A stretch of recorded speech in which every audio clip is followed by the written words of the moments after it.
नमस्कार विद्यार्थी मित्र, मॅप पॉइंटिंग वर्कबुक सिरीजच्या चौथ्या भागात मी आपलं स्वागत करतो। आज आपण महाराष्ट्राचा राजकीय सीमा यावरचा हा मॅप पॉइंटिंग करणार आहोत।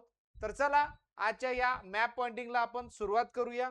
तर बघा, महाराष्ट्राच्या उत्तरेला जर आपण विचार केला विद्यार्थी मित्रांनो, तर महाराष्ट्राच्या उत्तरेला मध्य प्रदेश हे राज्य आहे। कोणतं राज्य आहे? मध्य प्रदेश हे राज्य आहे। मग मध्य प्रदेश या राज्याला आपल्या किती जिल्ह्यांच्या सीमा लागतात? तर बघा, नंदुरबार,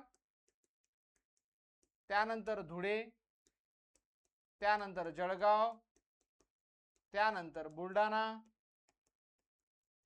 त्यानंतर इकडं अमरावती, अकोल्याची सीमा नाही लागत, त्यानंतर लागतो तुमचं नागपूर, त्यानंतर लागतो तुमचा भंडारा, त्यानंतर लागतो तुमचा गोंदिया जिल्हा। म्हणजे एकूण 8 जिल्ह्यांची सीमा, किती? 8 जिल्ह्यांची सीमा कोणाला लागते आपली? तर ती लागते मध्य प्रदेश या राज्याला। त्यानंतर पूर्वेकडे येऊया आपण। पूर्वेकडे आहे आपलं छत्तीसगड राज्य। छत्तीसगड राज्य, छत्तीसगड राज्याला गोंदिया आणि गडचिरोली या 2 जिल्ह्यांची सीमा लागते। त्यानंतर आपण येऊया आग्नेयेला। आपल्या महाराष्ट्राच्या आग्नेयेला तेलंगणा राज्य आहे। महाराष्ट्राच्या आग्नेयेला तेलंगणा राज्य आहे। तेलंगणाला गडचिरोली, त्यानंतर चंद्रपूर, त्यानंतर यवतमाळ, त्यानंतर नांदेड, अशा 4 जिल्ह्यांची सीमा तेलंगणा सोबत लागलेली आहे। किती जिल्हे आहेत? 4 जिल्हे। इकडे किती जिल्हे आहेत? 2 जिल्हे आहेत। बघा, आपण लिहायचं विसरलो। त्यानंतर इकडे बघा, आपण खाली आलो दक्षिणेकडे। या ठिकाणी आपल्याला कर्नाटक राज्याची सीमा लागते दक्षिण साइडला। कर्नाटक राज्याला आपले कोणते कोणते? मग नांदेड आहेच, त्यानंतर आहे लातूर, त्यानंतर येतो तुमचा धाराशिव, नवीन नाव उस्मानाबाद होतो पहिले, त्यानंतर येतो सोलापूर, त्यानंतर येतो तुमचा सांगली, त्यानंतर येतो तुमचं पुढे कोल्हापूर,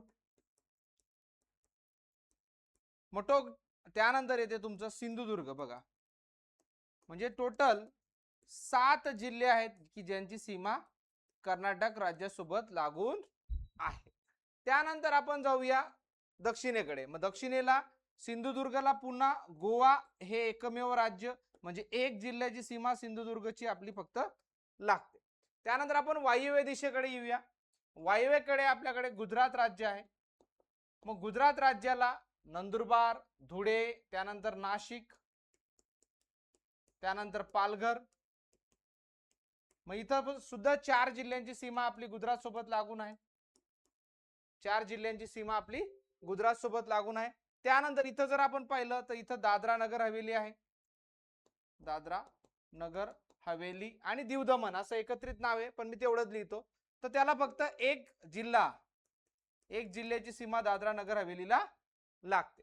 मग आपण जर मोजलं विद्यार्थी मित्रांनो, तर टोटल 26 जिल्हे आहेत की जे आपल्याला बॉर्डरवर इथं मोजल्यावर दिसतात, पण ऍक्च्युअल ते 26 नाही आहेत, कारण काही जिल्हे डबल डबल लागलेले आहेत, 2 वेळा लागलेले आहेत।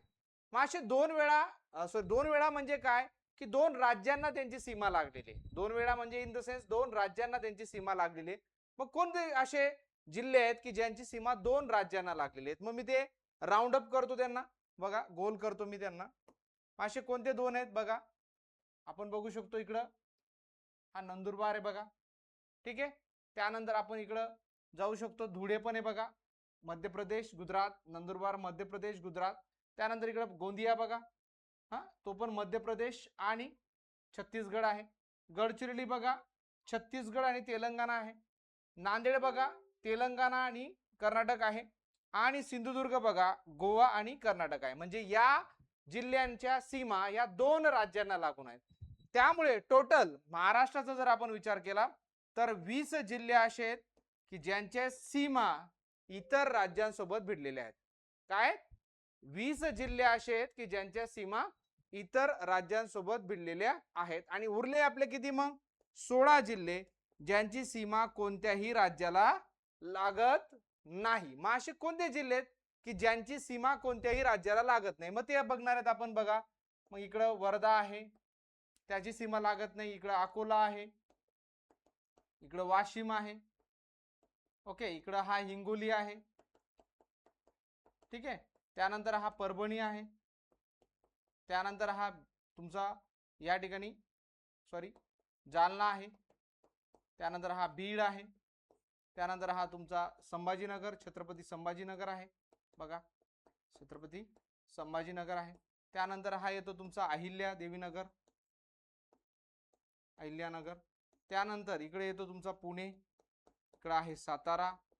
बघा यांच्या सीमा कोणत्याच राज्यासोबत नाही भिडलेल्या आहेत. त्यानंतर येतो ठाणे.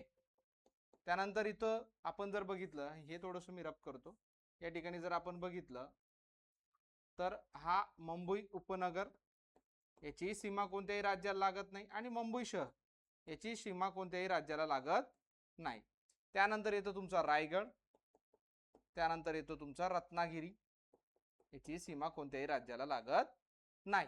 पण तरी समुद्र किनाऱ्याला 7 जिल्ह्यांची सीमा मात्र आपली लागते. मग असे 16 जिल्हे आहेत की ज्यांची सीमा कोणत्याही राज्याला लागत नाही, आणि असे 20 जिल्हे आहेत की ज्यांची सीमा वेगवेगळ्या राज्यांना लागतं. वाटलं तर इथे लिहून देतो बघा, 20 जिल्हे जे सीमा लागतात आणि 16 जिल्हे ज्यांची सीमा लागत नाही. मग अशी 36 जिल्ह्यांबद्दलची माहिती, त्याला लागून असणाऱ्या राजकीय सीमा यांची माहिती आपण या मॅप पॉइंटिंग मध्ये घेतलेली आहे. तर ही सिरीज तुम्हाला कशी वाटली निश्चित लाईक अँड कमेंट करून कळवा विद्यार्थी मित्रांनो. आपण कंटिन्यू हे मॅपिंग ही सिरीज घेणार आहोत.